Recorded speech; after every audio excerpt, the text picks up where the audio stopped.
میں ہاری پیا۔ تحریر نایاب جیلانی۔ قسط نمبر 3۔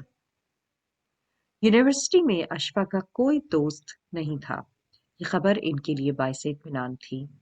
اشفا کا مزاج ایسا تھا کہ کوئی خود سے اس کے قریب نہیں پھٹک سکتا تھا، مگر نہ جانے کب اس لکی منحوس پر اس کی نظر پڑی تھی اور وہ اس پر ترس کھا کر اسے گھر لے آئی تھی۔ ماما نے جب اسے گھر سے نکالا تو وہ لکی کی وجہ سے ماما سے لڑ پڑی تھی۔ ان کے سمجھانے بجھانے کا الٹا اثر ہوا اور اس نے لکی کو ہوٹل میں جاب دلوا دی۔ اپنی گاڑی بھی اسے استعمال کے لیے دے دی تھی۔ وہ کوڑے کی خالی باسکٹ دروازے کے پاس رکھ کر اندر جانے کے بجائے جلتی بھونتی اپنی دوست مرینا کے گھر چلی آئی۔ بہت دنوں بعد شکل دکھائی ہے، مرینا دروازہ کھول کر مسکراتے ہوئے کہا۔ جواباً جو مسکرا بھی نہیں رہ سکتی تھی۔ کافی غصے میں لگ رہی ہو، اشفا کو ہونٹ چباتے اور سرخ چہرہ لیے دیکھ کر مرینا نے کہا تو وہ ایک دم پھٹ پڑی۔ تم ٹھیک کہتی تھی مرینا، یہ سب پاکستانی لالچی اور خود غرض ہوتے ہیں۔ ہوا کیا ہے؟ مرینا پریشانی سے بولی۔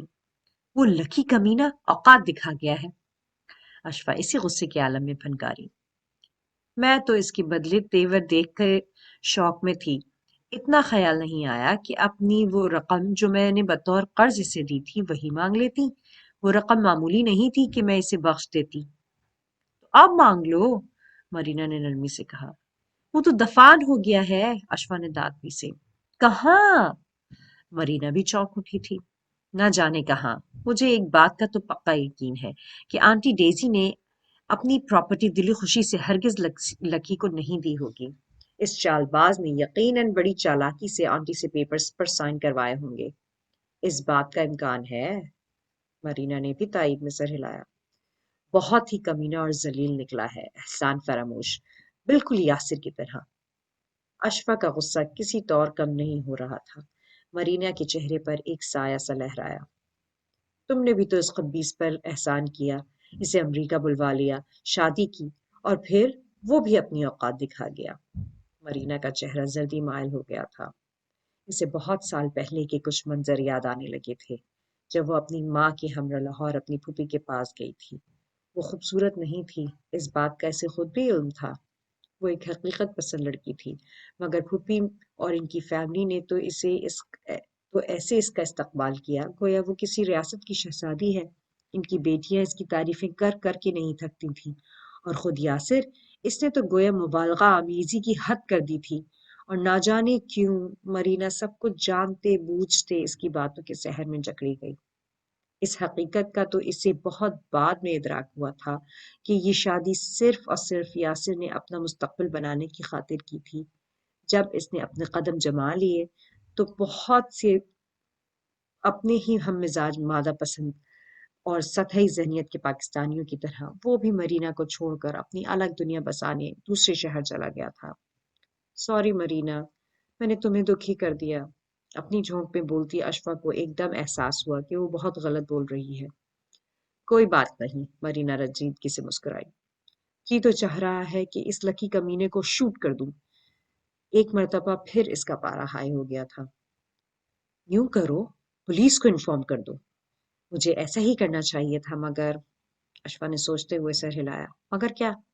پاپا سے ڈر لگتا ہے۔ وہ جتنی بھی اوسیلی، نکچڑی اور ضدی تھی، مگر ماں باپ کے سامنے اس کی بولتی بند ہو جاتی تھی، خصوصاً پاپا سے اس سے بہت خوف آتا تھا۔ ایک بات پوچھوں اشفا، غصہ تو نہیں کرو گی؟ مرینا نے کچھ جھجکتے ہوئے کہا۔ نہیں تو بولو، کیا پوچھنا ہے؟ لکی تم میں انٹرسٹڈ ہے؟ کیا تم لکی میں انٹرسٹڈ ہو؟ اوف! تم نے یہ سوچا بھی کیسے؟ میں تو صرف اس سے ہمدردی کر رہی تھی، مگر ماما سمیت نہ جانے یہ سب کیا سمجھے۔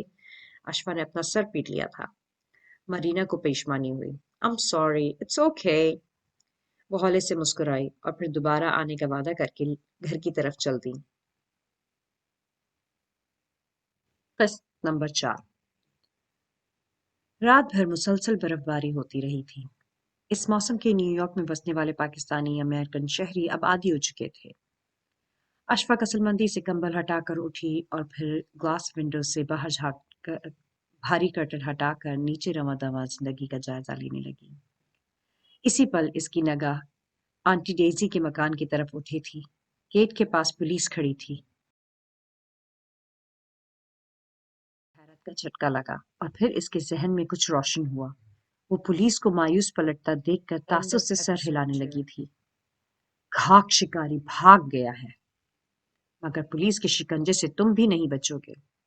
اسے اپنے ملک کی پولیس مت سمجھنا۔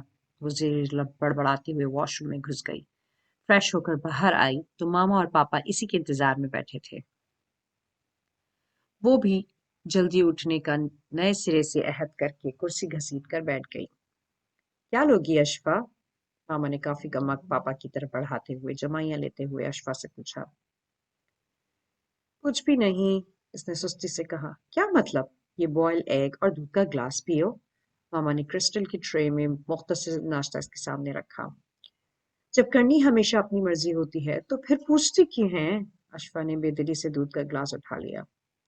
ماما اب پاپا سے باتوں میں مصروف ہو گئی تھیں۔ اشفا کو جواب دینا انہوں نے ضروری نہیں سمجھا تھا۔ سیٹیں کب کنفرم ہوں گی؟ ماما کے لہجے میں بےتابی تھی۔ اشفا چونک اٹھی۔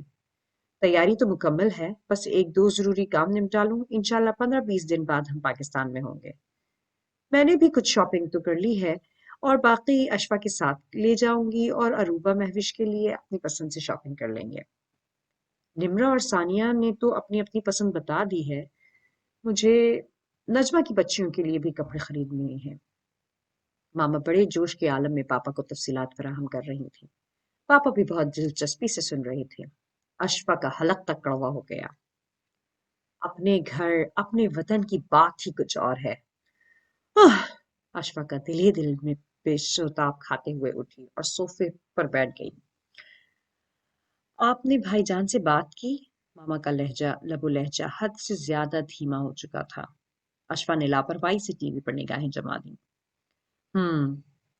پاپا نے آہستگی سے ہکارا اور پھر بولے، وہ سب تو ہمارے آنے کا شدت سے انتظار کر رہے ہیں۔ بھابھی نے تو ابھی سے تیاریاں بھی شروع کر دی ہیں، بس جاتے ہی چھوٹی سی رسم کے بعد نکاح کر دیں گے۔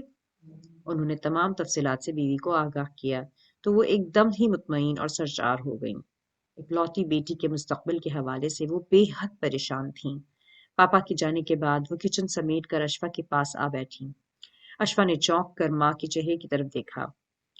تم بھی آہستہ آہستہ اپنی پیکنگ مکمل کر لو۔ کیوں؟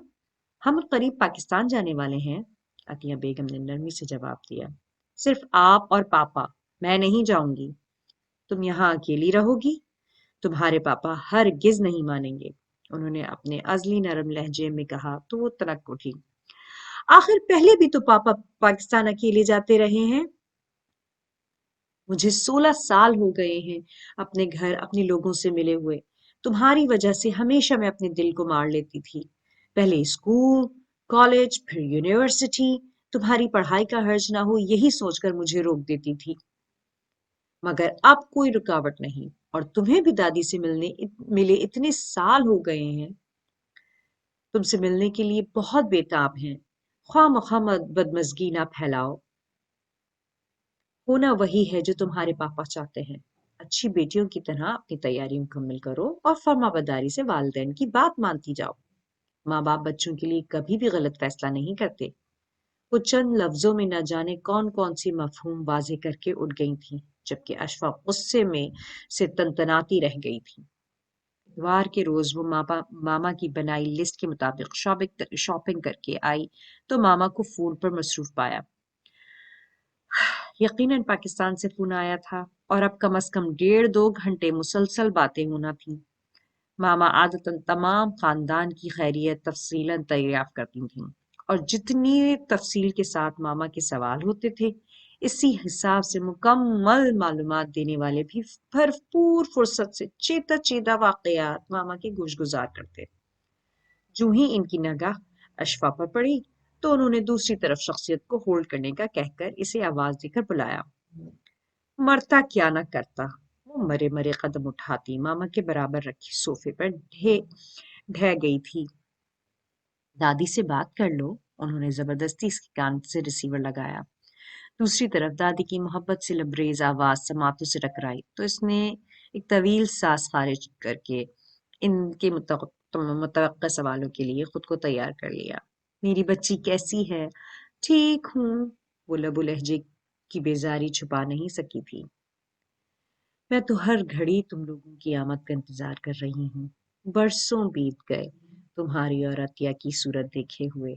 ہارون تو تقریباً ہر سال ہی آتا ہے، مگر تم ہر دفعہ فون پر ان سے اسی قسم کی باتیں ہوتی تھیں۔ اشفا کی بیزاری دو چند ہو گئی۔ میں نے تمہارے لیے بہت شاندار کپڑے بنوائے ہیں، ایک ایک جوڑا بہت قیمتی اور نفیس ہے، اور زیورات بھی بہت خوبصورت ہیں۔ اشفا غائب دماغی سے جی جی کر رہی تھی۔ ماما نے غصے سے بھناتے ہوئے اس کے ہاتھ سے ریسیور پکڑ لیا۔ اشفا جان چھوٹنے پر شکر ادا کرتی اپنے بیڈ روم کی طرف بڑھ گئی۔ اسی شام ہسپتال سے فون آیا کہ مرینا کا ایکسیڈنٹ ہو گیا ہے۔ اشفا پریشانی کے عالم میں ماما کو مختصر بتا کر ہسپتال بھاگی۔ اگرچہ مرینا کو چوٹیں اتنی شدید نہیں آئی تھیں، مگر وہ ذہنی طور پر بے حد نڈھال تھی۔ احساس نے اس 32 سالہ عورت کو اندر سے توڑ دیا تھا۔ اشفا کی مسلسل دلجوئی اور تیمارداری نے اگرچہ اسے کافی سنبھالا دیا تھا، مگر پھر بھی ایک کمی تھی جو دل و روح کو مسلسل چاٹ رہی تھی۔ اشفا نے ایک دن مرینا سے چوری ڈائری میں سے یاسر کا نمبر لے کر اسے فون کر ڈالا۔ فون اسی نے ریسیو کیا تھا۔ یہ نمبر اس کی فیکٹری کا تھا جہاں وہ ملازمت کرتا تھا۔ اشفا نے مرینا کا ایکسیڈنٹ اور اس کی ذہنی حالت کے متعلق اسے دلسوز انداز میں بتایا تھا، مگر پھر بھی اس سنگ دل انسان پر قطعاً اثر نہ ہوا۔ پہلے پہل وہ نرمی سے بات کرتی رہی تھی، مگر یاسر کی بد زبانی جب بڑھی تو اس کا بھی پارا چڑھ گیا۔ وہ تمہاری بیوی ہے اور اسے اس وقت تمہاری ضرورت ہے۔ وہ میری بیوی اب نہیں ہے، شاید اس نے تمہیں بتایا نہیں، میں اسے طلاق دے چکا ہوں۔ دوسری طرف یاسر نے قدر تحمل سے کہا تو اشفا چلا اٹھی۔ جھوٹ مت بولو، اپنی ذمہ داریوں سے جان چھڑانے کے لیے بہانے مت بناؤ بے غیرت انسان۔ میں تم سے کہہ چکا ہوں کہ میرا اس کے ساتھ اب کوئی تعلق نہیں، یاسر نے بھی ناگواری سے کہا۔ وہ تمہاری کزن تو ہے، اس رشتے سے تو انکار نہ کرو۔ ہاں، کازن، یاسر تنفر سے بولا۔ بہت کمینے انسان ہو تم۔ پہلے اسی رشتے کا سہارا لے کر تم نے فراڈ کے ساتھ مرینا سے شادی کی۔ گرین کارڈ اور امریکہ کی روشنیوں نے تمہیں اندھا کر دیا ہے۔ میری دعا ہے کہ تمہاری بینائی کبھی واپس نہ آئے اور تم اسی طرح اندھیروں میں رہو۔ اشفا نے 2-4 موٹی گالیاں دے کر فون رکھ دیا تھا۔ End of episode 4